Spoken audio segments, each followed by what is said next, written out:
दोस्तों, इस वीडियो में देखें कि गलती से भी थाली में न छोड़ें जूठा।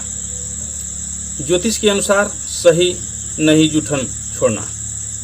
यदि आप हमारे इस चैनल को सब्सक्राइब न किए हों तो इस चैनल को सब्सक्राइब और लाइक जरूर कर लें। अक्सर हम भूलवश कुछ ऐसे कार्य करते हैं जिनकी वजह से हमारे जीवन में परेशानियां लगातार बनी रहती है। आज बात करते हैं भोजन जूठा छोड़ने की। किसी पार्टी, होटल, दोस्त के घर या अपने ही घर में हम भोजन करते समय अपनी थाली में जूठन छोड़ देते हैं। दरअसल अन्न में देवी अन्नपूर्णा का निवास है, अतः इसका अपमान करने से माँ भगवती का अपमान होता है। इसे जूठा छोड़ने वाला महापाप का भागी होता है। थाली में जूठा भोजन छोड़ना बिल्कुल भी सही नहीं है। जन्म कुंडली में जब बुध और बृहस्पति अच्छा न हो तो व्यक्ति भोजन के प्रति लापरवाह हो जाता है, भोजन का सम्मान नहीं करता है और साथ ही किसी न किसी मुसीबत में उलझा रहता है। प्राय देखने में आता है कि लोग खाते कम हैं और जूठन के रूप में अन्न की बर्बादी ज़्यादा करते हैं। जानते हैं क्या होता है जब आप अपने घर में जूठा भोजन छोड़ देते हैं? यदि आप अपने घर में भोजन का जूठन छोड़ते हैं तो आपकी आर्थिक स्थिति पर प्रभाव पड़ेगा, बच्चों की पढ़ाई और स्वास्थ्य पर भी दुष्प्रभाव पड़ेगा।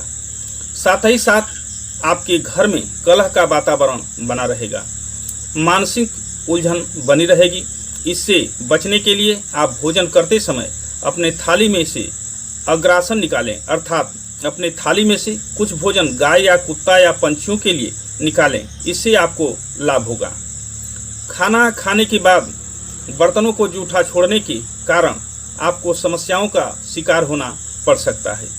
यह समस्याएं आपको शनि दोष का शिकार बना सकती है और साथ ही चंद्रमा की भी अशुभ दृष्टि रहती है। यह काम समस्याओं को हावी कर सकता है और आपको ग्रहों से जुड़े अशुभ परिणाम प्रभावित कर सकते हैं। दोस्तों के घर पर भोजन का जूठन छोड़ना आपको अविश्वसनीय व्यक्ति बनाता है। आप पर कोई भरोसा नहीं करेगा और अगर आप व्यापारी हैं तो उसमें नुकसान होना शुरू हो जाता है, लाभ के रास्ते रुक जाते हैं। इससे बचने के लिए आप भगवान गणपति की स्तुति करें और भोजन करने से पहले गणपति जी का ध्यान अवश्य करें। दावत में जूठन छोड़ने का आपके जीवन पर बहुत ज़्यादा दुष्प्रभाव पड़ता है। आप विशेष तौर पर मानसिक उलझन में उलझे रहते हैं। सामाजिक तौर पर आपका कोई साथ नहीं देता है, अकस्मात मौके पर आपका कोई साथ नहीं देता है, आपकी सफलता रुक जाती है। इससे बचने के लिए आप जब भी किसी दावत में जाएं, भोजन करने से पहले हनुमान जी का ध्यान करें। जब आप होटल में भोजन करते वहां जूठन छोड़ते हैं तो आप कहीं न कहीं बहुत बड़े कर्जे को न्योता देते हैं। साथ ही आप अपने रिश्तेदारों से दूर होते हैं। आप जब भी होटल में भोजन करने जाएं तो भोजन करने से पहले आप भगवान विष्णु का ध्यान कर भोजन करना आरंभ करें।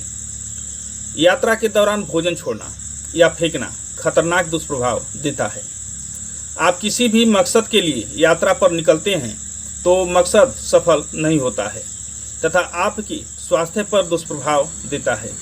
इससे बचने के लिए आप यात्रा के दौरान भगवान राम का नाम लेकर यात्रा आरंभ करें और यात्रा के दौरान भोजन का जो पदार्थ बच जाए उसको इकट्ठा कर आप किसी पशु या कुत्ते को डाल दें। इससे आपकी यात्रा सफल और सुखद होगी। इन बातों का भी रखें विशेष ध्यान। पलंग यानी बेड पर बैठकर कभी भोजन नहीं करना चाहिए। ऐसा करने से जीवन में पैसों की कमी बनी रहती है। जब भी घर कोई याचक यानी भिखारी आए तो उसे खाली हाथ न लौटाएं। ज़्यादा कुछ संभव न हो तो उसे खाने के लिए कुछ जरूर दें। रात में अपने रसोई घर में कभी भी जूठे बर्तन बिना धोए नहीं छोड़ना चाहिए। इससे परिवार में वाद विवाद की स्थिति बनी रहती है। जय श्री राम।